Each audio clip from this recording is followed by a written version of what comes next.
The scaler screamed when my phone buzzed against the tray. I didn't look, not until the preview line lit up. "We've booked the entire week of July 4th. My assistant froze mid-step. Another buzz. Whole family, 32 people. I set the scaler down the click, echoing too loudly in the white room. Outside, someone laughed. Inside, the air thinned around me, tight metallic weighting. I placed the phone face down, steady, deliberate. They thought this was just another family announcement, one I'd swallow like always. But they had no idea what a closed mouth can set in motion.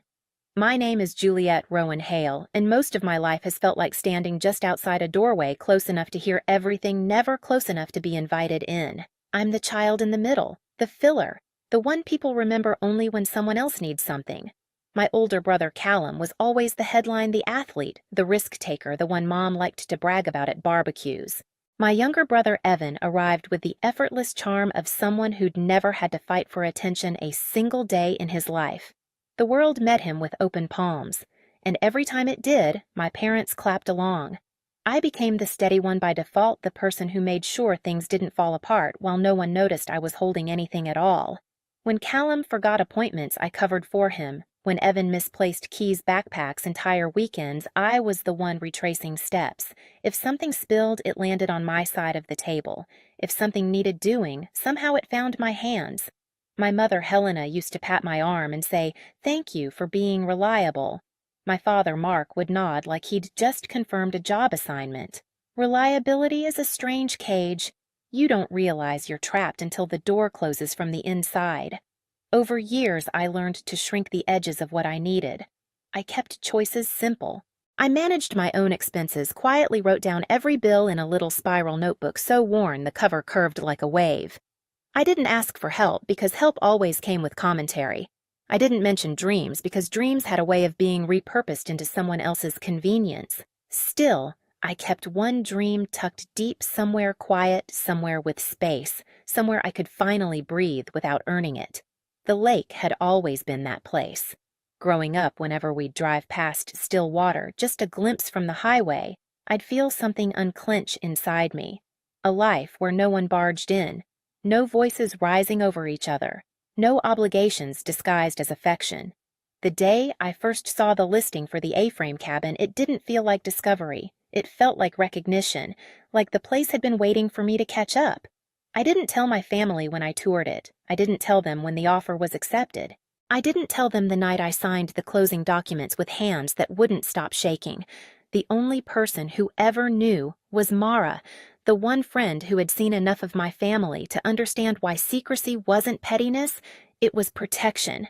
I thought I had time to find the right moment to explain, time to show my parents the kitchen I painted myself, time to let my brothers see I'd built something without their shadow on it. But families like mine don't wait. They decide. And when they want something, they don't ask who it belongs to. Which is why one preview line on my phone, "We've booked the entire week of July 4th, felt less like an announcement and more like a verdict. I didn't listen to the voicemail right away. I finished cleaning my station, peeled off my gloves, washed my hands until the water ran cool again. Routine steadied me. Routine kept my chest from tightening, but when I finally stepped into the supply room away from the patients and the lights and the chatter, I pressed play. My mother's voice burst through the speaker like someone swinging open a door without knocking. "We've booked the entire week of July 4th at your new lake house." I stared at the wall of labeled bins, gauze-polished sterilization pouches, each in perfect order. The words didn't match the room I was standing in. They didn't match anything. Mom sounded cheerful, triumphant even. "Whole family," she said, as if that clarified everything.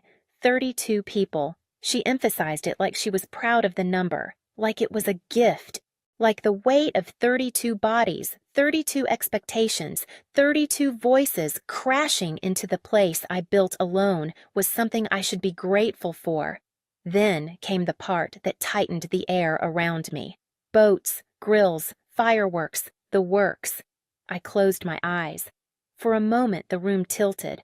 I saw it, quick, sharp flashes in my mind, trailers groaning up the gravel drive, strangers hauling coolers across the deck, kids running through the hallway I painted with my own hands. The kitchen crowded. the dock shaking, the quiet my quiet drowned. They weren't asking, they weren't confirming. They were informing me, like I was the last to know plans made on my behalf. My father's voice joined in faint in the background. It sleeps plenty. She won't mind. She won't mind. That's what they had always counted on, that I would adjust, that I would absorb, that I would smile and let them take what I never once offered. I didn't replay the message. I didn't need to. Every word had already carved itself into place. I picked up the phone again, my thumb hovering over the call button not to respond, but to listen to the silence beneath their certainty. The kind of silence that isn't empty, but electric. They thought I would fold the way I always had, but something in me shifted precise and irreversible like a lock turning. I didn't call them back. I didn't have to. I drove north without turning on the radio. The road unwound ahead of me in long silver stretches, the kind that swallow entire thoughts before they form. Pines lined both sides, tall and silent, like they'd been waiting for me to finally stop pretending everything was fine. The lake house didn't appear all at once. It emerged the way truths do, slowly then suddenly wood frame catching the last threads of daylight roofline, cutting a dark, sharp angle against the sky. My chest loosened the moment I parked. Here, even the air felt different, cooler, honest. Inside, everything was exactly where I'd left it. The blue cabinets I painted myself, the flannel draped over the back of the chair, the stack of books by the window seat. Nothing loud, nothing crowded, just stillness. I stood in the center of the living room, hands in my pockets, listening to the house breathe. It had its own rhythm creaks settling in the beams, the faint hum of the fridge, and beyond the walls the soft lake water brushing the shore. All of it felt like a question. Are you ready? I was. I started in the kitchen, pulling open drawers, checking every latch, every hinge. I needed to move. Movement was control. I gathered my notebook, years of penciled numbers, circled payments, lists of repairs, saved for another season. Every page was proof this place existed because I built it, not because it fell into my hands. Next came the documents box. Not labeled with anything dramatic, just a plain container holding the deed, the closing papers, the insurance forms, and the receipts from every bundle of lumber, every can of paint, every tool I bought with my own money. I laid them out on the dining table, not to show anyone, just to remind myself what was true. When I was ready, I made the call. The locksmith arrived mid-morning, a quiet man with a steady gait and a toolbox that clinked with purpose. He didn't ask why I needed new deadbolts on every exterior door. He didn't comment when I pointed out the keypad I wanted installed. He didn't even raise an eyebrow when I asked for the final code to be 0814. He simply nodded and worked. The clink of metal, the low electric whir, the soft clicks, each sound felt like a page turning. By noon, he handed me a single ring with 2 keys. Only 2. No spares.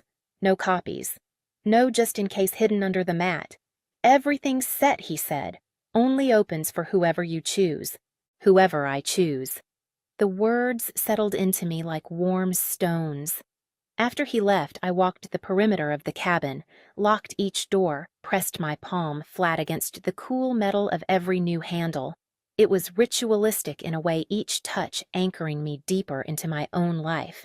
In the afternoon, I cleaned without needing to, wiped the counters, shook out the rugs, swept the floors twice, folded blankets, lined the books evenly, rearranged the mugs, not because the house demanded it, but because my mind did. Control didn't need volume. It needed precision. As evening fell, I stepped onto the dock. The lake rippled under the gold light, quiet and sure of itself. I sat with my feet over the edge toes, skimming the surface. The cold shocked me awake in the best way.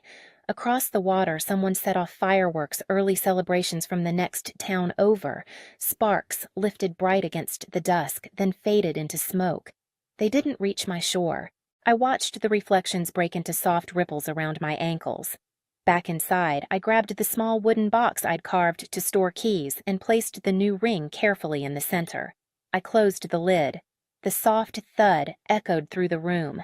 I didn't have anger in me. Not anymore.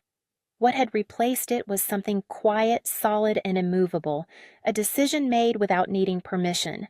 I turned off the exterior lights one by one, the path, the porch, the deck. Every bulb flickered out until the house became a dark silhouette against the water, a place only I could enter. Before bed, I wrote one line in my notebook, not under the payments column or the repairs list, but on an empty page near the back. This time, I am not giving back anything they take. I closed the notebook with a soft snap.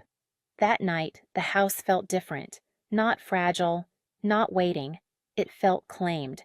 I woke before sunrise and stood by the window as the sky shifted from slate to pale lavender. Mist hovered over the lake like breath held in the air. I watched until the first sliver of sun cut through it, thin and deliberate. My phone buzzed on the counter, 3 missed calls, 1 from Mom, 2 from Evan. I didn't open them. I turned the phone face down again, the same motion from the clinic, but this time steadier chosen. They wanted a week. They wanted the house. They wanted the quiet I'd built without ever noticing I needed it to survive. They thought I'd fold. But nothing in me was folding. Nothing was bending. Everything in me was aligning. I locked the front door, the deadbolt clicking into place like a point made clear. This time, I whispered into the empty room, I won't fix what they've broken. They arrived on a Thursday afternoon, loud enough to rattle the quiet before their tires even touched the gravel. I saw the first set of headlights sweep across the trees, a long, confident arc, like someone claiming land with light alone. Then another. Then another. From the loft window, I watched the caravan spill into my driveway. Callum climbed out of his truck first, slamming the door like he owned the air. Evan followed, juggling coolers and shouting directions at cousins who weren't listening. My parents' SUV parked closest to the porch, as if proximity translated to authority. I didn't move. I didn't wave. I just observed. Mom marched up the steps with grocery bags hooked on both arms, her smile already staged. She twisted the doorknob, expecting it to swing open. When it didn't, she jiggled it harder, then reached into her purse for a key that never existed. I waited until she leaned back in confusion before I opened the door myself. The sound was small. The impact wasn't. "Hi, Mom," I said, voice even, looking for something. Her expression flickered surprise, then irritation, then something sharper she tried to hide. "Sweetheart, the lock must be sticking." "This house is old. It's not sticking," I said. "It's new." Behind her, Dad frowned, scanning the porch like he was reading a blueprint he didn't approve. Callum stepped forward, grinning wide, already ready to take charge. "Ro, this place is unreal. Wait till you see the boat we brought. Kids are dying to get inside. There's no boat launch on my property." I said it quietly, almost gently. It didn't soften anything. Evan laughed, that loose, careless laugh he always used when he assumed I'd come around. "Don't be weird. Mom said you were cool with it." I looked at my mother. I didn't raise my voice. I didn't ask why. I simply held her eyes long enough for her to feel the weight of the truth she had mistaken my silence for permission for the last time. "I wasn't asked," I said. The words dropped heavy between us. The next 12 minutes felt like watching a machine malfunction in slow motion. Mom tried guilt first. "We just wanted family time." "You never host anything." Dad switched to doctrine. "Families share." "You don't lock your family out. Callum went practical. You've got 8 bedrooms. Stop being dramatic." Evan offered convenience. "It's just a week, Jules." Behind them, relatives began unpacking anyway, setting down bags, unloading a karaoke machine, dragging foldable tables like they were prepping a festival. Someone's child ran toward the dock. I stepped back inside, placed my hand on the door, and closed it. The deadbolt slid into place with a clear, unapologetic click. Voices rose immediately, confusion complaints, then Mom's voice breaking into pleas that sounded worn at the edges. Someone knocked. Someone else tried the back door. Callum rattled the handle like force would rewrite ownership. Then came the smallest pause, the moment where they finally understood the boundary was real. I turned off every exterior light until the house was swallowed by the evening. Dark enough for them to see themselves. Quiet enough for me to hear nothing. They called. They texted. They Mom left messages that tumbled from irritation to tears. Dad sent verses about obedience. Callum threatened to camp on the lawn. Evan suggested talking it out. I didn't respond. The sheriff arrived just before dusk, not because I called, but because someone else did. He knocked once, spoke through the door, calm and professional. "They're insisting you let them in. Just need to confirm the property owner." I opened the door enough to hand him my documents. No explanations, no commentary, just proof. He scanned the name, nodded, and faced the waiting crowd. She's the owner. She decides who enters. The silence that followed was the loudest sound I'd ever heard from them. That night, I sat on the dock with a blanket wrapped around my shoulders while the lake mirrored the rising northern lights. 32 people huddled on the public access down the road, mosquitoes' thick tempers, thin plans collapsing one by one. They had come expecting a vacation. What they got was a consequence. For the first time in my life, the boundary was mine, and there was nothing left for them to do but feel it. The lake settled back into its rhythm once they were gone. By Sunday evening, the shoreline was clear again. No coolers, no tents, no voices carried across the water. Just quiet, the kind that doesn't wait for permission. I spent the next morning barefoot on the deck coffee warming my hands, watching the mist lift in slow, deliberate strands. It felt strange at first, having nothing to brace for no footsteps approaching, no decisions being made around me, just breath. Mine. I walked through the house, slowly touching the edges of things I'd built, the cabinet doors I sanded until my shoulders throbbed, the rug I saved for months to buy, the stack of plates Mara and I found at a thrift shop. Everything was exactly where I left it. That alone felt like a victory. The phone stayed silent on the counter, a few missed calls, no new ones. They were giving me space, though not by choice. Space when earned this way feels like a room finally cleared of smoke. I spent the afternoons doing nothing that required efficiency, reading by the window seat until the sun changed angles, skimming my hand through the water from the dock, letting the dog sleep with his head on my knee while the breeze moved through the trees like a quiet apology. For years, I thought peace came after someone finally understood me, after someone saw the imbalance, the taking the assumptions. But standing on the shoreline, watching ripples widen and soften until they disappeared, I realized peace had nothing to do with being understood. It came from choosing myself without asking for permission. Some evenings I replayed the moment I closed the door, the deadbolt sliding into place, final and certain.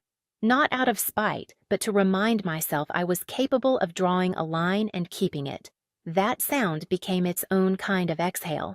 I didn't know what would happen next with my family. I didn't plan the next conversation or rehearse explanations.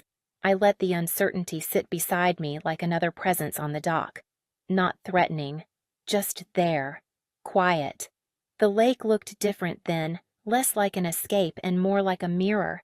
It reflected back something I hadn't seen clearly before, a life that didn't disappear when I stopped accommodating everyone else. Boundaries aren't walls. They're doors you learn to lock without apology, and on the night the northern lights spilled across my lake, I finally understood something. Simple. Silence isn't absence. It's ownership. If you've ever rebuilt your life, one quiet decision at a time, this space is for you. Stay listen. Follow the stories. There's more on the way. More truth, more calm, more strength spoken softly. Thank you for being here.